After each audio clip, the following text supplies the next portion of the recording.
Olá, Deus abençoe a sua vida, Deus abençoe esse dia. Vamos ler mais 3 capítulos do livro de Isaías, já estamos chegando no final desse livro, esse livro que aponta tanto para a pessoa de Jesus Cristo. Vamos aqui, Isaías capítulo 61, esse é um capítulo conhecido por causa de Jesus no Novo Testamento, que vai citar Isaías 61, quando ele inicia seu ministério. Está registrado com tanta clareza lá no Evangelho de Lucas.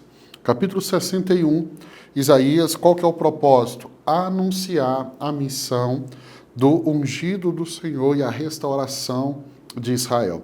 Quem é ungido do Senhor? Jesus Cristo. Isaías sempre está apontando para a pessoa de Jesus Cristo. Olha como começa. O Espírito do Soberano, o Senhor está sobre mim, porque o Senhor ungiu-me para levar boa notícia aos pobres, enviou-me para cuidar dos que estão com o coração quebrantado, anunciar liberdade aos cativos e libertação das trevas aos prisioneiros, para proclamar o ano da bondade do Senhor e o dia da vingança do nosso Deus, para consolar todos que andam tristes e dar a todos que choram em Sião uma bela coroa em vez de cinza, o óleo de alegria em vez de planto, e um manto de louvor em vez de espírito deprimido. Eles serão chamados carvalhos de justiça, plantio do Senhor para manifestação da sua glória. Então nós percebemos que aqui Isaías, ele começa com a declaração do ungido do Senhor, que é Jesus Cristo. E porque nós sabemos que é Jesus Cristo? Porque em Lucas capítulo 4, verso 18 e 19, na sinagoga de Nazaré, Jesus vai pegar o livro da lei, né? E ele vai ler aqui em Isaías 61. Do que nós vemos aqui? Que o ungido do Senhor, que é Jesus Cristo, foi enviado para pregar as boas novas aos mansos, curar os quebrantados de coração, proclamar liberdade aos cativos e anunciar o ano aceitável do Senhor. Quando vamos ver lá em Atos, Lucas também vai escrever que Jesus andava por toda parte, fazendo bem, curando os enfermos, libertando os cativos. E aí, o verso 3, nós vemos aqui que ele também trará consolo aos que choram e lhes dará beleza em vez de cinza, alegria em vez de tristeza e vestes de louvor em vez de vestes de espíritos angustiados. Quando nós vamos do verso 4 ao 6, o capítulo ele continua, agora com uma promessa de que os exilados de Israel reconstruirão as antigas ruínas e serão conhecidos como sacerdotes do Senhor e ministros de Deus. Verso 4, eles reconstruirão as velhas ruínas e restaurarão os antigos escombros, renovarão as cidades arruinadas que têm sido devastadas de geração em geração. Gente de fora vai pastorear os rebanhos de vocês, estrangeiros trabalharão em seus campos e vinhos. Mas vocês serão chamados sacerdotes do Senhor, ministros do nosso Deus. Vocês se alimentarão das riquezas das nações e do que era o orgulho delas, vocês se orgulharão. Então nós vemos aqui que esses exilados serão os instrumentos de reconstrução. E eu gosto muito dessa expressão aqui, onde ele vai dizer que esses serão, a promessa aqui, que eles serão conhecidos como sacerdotes do Senhor, ministros de Deus. Então, a Bíblia já vai apontando aqui no Velho Testamento, no que no Novo Testamento vai ficar tão claro que Deus quer uma nação de sacerdotes, ou seja, todos são sacerdotes. Todos podem estar na presença de Deus, todos podem ministrar diante do Senhor. Quando a gente continua o capítulo, aqui o Senhor promete uma aliança eterna com a nação de Israel e uma recompensa dupla. E todas as nações reconhecerão que eles são um povo abençoado pelo Senhor. Verso 7 ao verso 9. O capítulo 61 vai terminar com uma expressão de regozijo com Deus, que veste seu povo com as vestes da salvação e com o manto da justiça. Verso 10 e 11. Olha o verso 10. É grande o meu prazer no Senhor. Regozija-se a minha alma em meu Deus, pois ele me vestiu com as vestes da salvação e sobre mim pôs o manto da justiça. qual noivo que adorna a cabeça como um sacerdote, qual noiva que se enfeita com joias. Porque assim como a terra faz brotar a planta e o jardim faz germinar a semente, assim o soberano, o Senhor, fará nascer a justiça e o louvor diante de todas as nações. Capítulo 61, uma observação, você vê que ele fala muito sobre vestes, né? Então começa falando que Deus vai trocar as vestes e termina falando que Deus vai revestir com vestes de salvação.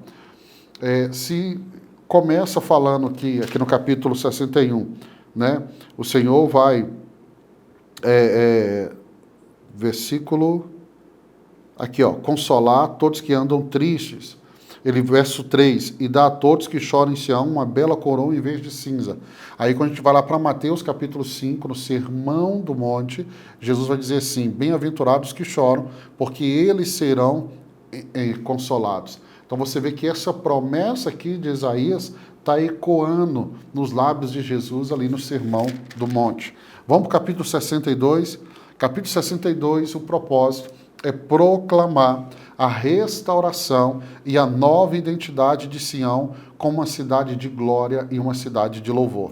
O capítulo 62 é uma profecia sobre a restauração de Jerusalém, que não mais será chamada de abandonada ou desolada, mas será chamada de minha delícia e esposa. Deixa eu ler para você, eu gosto muito dessa expressão aqui. Por amor de Sião eu não me sossegarei. Por amor de Jerusalém não descansarei, enquanto a sua justiça não resplandecer como a alvorada e a sua salvação como as chamas de uma tocha. As nações verão a sua justiça e todos os reis a sua glória. Você será chamada por um novo nome, que a boca do Senhor lhe dirá. Será uma esplêndida coroa na mão do Senhor, um diadema real na mão do seu Deus. Verso 4. Não mais a chamarão abandonada, nem desamparada a sua terra. Você, porém, será chamada Efizibá. Efizibá.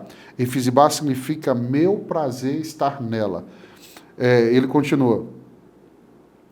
E a sua terra, Beulah. Beulah significa casada. Pois o Senhor terá prazer em você e a sua terra estará casada. Então esse capítulo 62, ele é muito forte, até pelos significados dessa palavra que eu gosto muito, Efizibá, né? O meu prazer está nela, dependendo da tradução você vai ver minha delícia. O que nós vemos aqui? Uma profecia de restauração para Jerusalém. E Deus mudando a sorte dela. Não será mais chamada abandonada ou desolada. O que nós vemos aqui é o Senhor, e aí o verso 3 ao 5, isso fica tão claro, o Senhor promete que Jerusalém será uma coroa de glória na mão do Senhor, e todos os seus inimigos serão derrotados. O capítulo continua e ele exorta os guardas de Jerusalém a não se calarem e a clamarem incessantemente até que o Senhor estabeleça a cidade como objeto de louvor na terra. Verso 6 e verso 7. Coloquei sentinelas em seus muros, ó Jerusalém, jamais descansarão dia e noite. Essa figura da sentinela é a figura do intercessor, que dia e noite está na intercessão, clamando, orando. Então, o sentinela é quem estaria ali, mas ele não estaria calado, como em outros momentos. E aí nós vamos ver em outros profetas, Deus falando que os sentinelas de Israel eram cegos, eram surdos. Mas esses aqui não. Esses aqui estavam clamando dia e noite. O capítulo continua, e aí Deus promete que o povo não será mais despojado, mas colherá e desfrutará do fruto do seu trabalho. Ou seja, sempre que Jerusalém se afastava de Deus, Deus enviava uma nação para discipliná-los, e essa nação arrancava deles todos os despojos. E aí agora vem essa promessa que eles não serão despojados. O capítulo vai terminar com um chamado para que se preparem o caminho, pois o Senhor vem e trará consigo a recompensa, e o povo será chamado povo santo e remido do Senhor. Então, verso 10 ao verso 12, isso fica muito claro, né? Verso 10, Passem, passem pelos portões, prepara o caminho para o povo, construa a estrada, remova as pedras, erga uma bandeira para as nações. O Senhor proclama aos confins da terra, diga à cidade de Sião, veja, o seu Salvador vem, veja, ele traz a sua recompensa e o seu galardão o acompanha. Essa figura de Deus como aquele que recompensa, que dá o galardão, ele também está no Novo Testamento de uma forma tão evidente, ao ponto da Bíblia, no Novo Testamento, nos dá o conselho que nós não deveremos desanimar para que recebamos a recompensa. Apocalipse 21, 2 vai descrever a Nova Jerusalém e ela é descrita como a noiva adornada para o seu marido, refletindo a imagem de Sião aqui em Isaías. 1 Pedro 2,9, Pedro descreve os crentes como geração eleita, sacerdócio real, nação santa, povo adquirido, encoando aqui a nova identidade de Israel, profetizada aqui no capítulo 62 por Isaías. Vamos para o capítulo 63? Propósito, descrever o julgamento de Deus sobre os inimigos de Israel e a oração de intercessão por misericórdia. Capítulo 63 eu gosto muito, porque ele traz essa visão da intercessão e como ela é poderosa. Como que começa o capítulo 63? Ele começa com uma visão de um guerreiro que vem de Edom, com suas vestes manchadas de sangue. Esse guerreiro é o próprio Senhor, que pisou sozinho no lagar da ira e trouxe vingança aos inimigos de Israel. Então, capítulo 63, verso 1, quem é aquele que vem de Edom, que vem de Bosra, com as roupas tingidas de vermelho, quem é aquele que, num manto de esplendor, avança a passos largos na grandeza da sua força? Sou eu que falo com retidão, poderoso para salvar. Porque tuas roupas estão vermelhas, como as de quem pisa uvas no lagar? Sozinho pisei uvas no lagar. As nações, ninguém esteve comigo.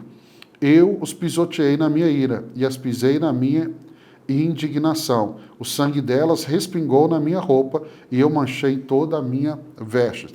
Aí eu preciso te lembrar que lá em Apocalipse 19, Jesus é descrito como aquele que julga e guerreia com justiças.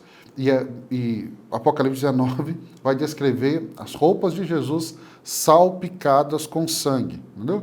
Então, já também encoando essa visão aqui de Isaías. O profeta, então, ele vai recordar nos demais versículos que as misericórdias do Senhor, ele recorda as misericórdias do Senhor, lembrando o cuidado e a compaixão de Deus no passado, quando ele guiou o seu povo no deserto e nos redimiu em sua presença. Verso 7 até o verso 14, você, se tiver lembrado, sempre que Deus vai referir ao cuidado, Deus volta no momento da peregrinação do povo ali no deserto. E nós vamos ver tantos apontamentos, que Deus cuidou do povo como um pai cuida de um filho, como um pastor cuida das suas ovelhas. Então a gente vê esse sinal de cuidado de Deus com a nação durante a peregrinação do deserto, que durou 40 anos, e sempre que Deus vai falar de cuidado, ele faz a nação lembrar da sua história. O capítulo vai terminar aqui com uma oração de intercessão, e essa parte eu gosto muito, onde o profeta clama a Deus para que olhe novamente para o seu povo e não endureça seu coração contra eles, pedindo que o Senhor venha e resgate o seu povo, reconhecendo que eles são o povo da sua herança. Nós vamos ver aqui do verso 15 em diante, entendeu? Nós vamos ver essa figura de intercessão sempre se repetindo. Nós vamos ver Abraão se colocou nesse lugar de intercessor, Moisés se colocou nesse lugar de intercessor, Deus vai procurar intercessores. Então, aqui no Velho Testamento, nós vemos um grupo de pessoas que Deus procura. Deus procura os intercessores, o salmista diz que Deus procura os fiéis. No Novo Testamento, a Bíblia diz que Deus procura os adoradores. Ok? Hebreus 7, 25 diz que Jesus é descrito como um intercessor que vive intercedendo por aqueles que se aproximam de Deus por meio dele. Então nós temos Jesus como esse intercessor que está agora, nesse exato momento, à direita do Pai, intercedendo por mim e por você. O escritor de Hebreus deixa isso muito claro. E o Espírito Santo que intercede por nós com gemidos inexprimíveis. Todos nós precisamos de intercessor. Pastor, eu já tenho Jesus, já tenho o Espírito Santo, eu precisa. Porque Deus deu esse privilégio de eu e você podermos ser intercessores um do outro. E a intercessão, ela é poderosa. A intercessão, ela muda a vida de uma pessoa. Então, eu quero abençoar a sua vida. Terminamos hoje mais 3 capítulos. E amanhã, se Deus permitir, nós vamos concluir o livro de Isaías. Vamos concluir mais um livro. Estamos avançando e avançando muito. Glória a Deus pela sua vida, que tem ficado firme. Amanhã nós vamos terminar juntos mais um livro da Bíblia. Deus te abençoe.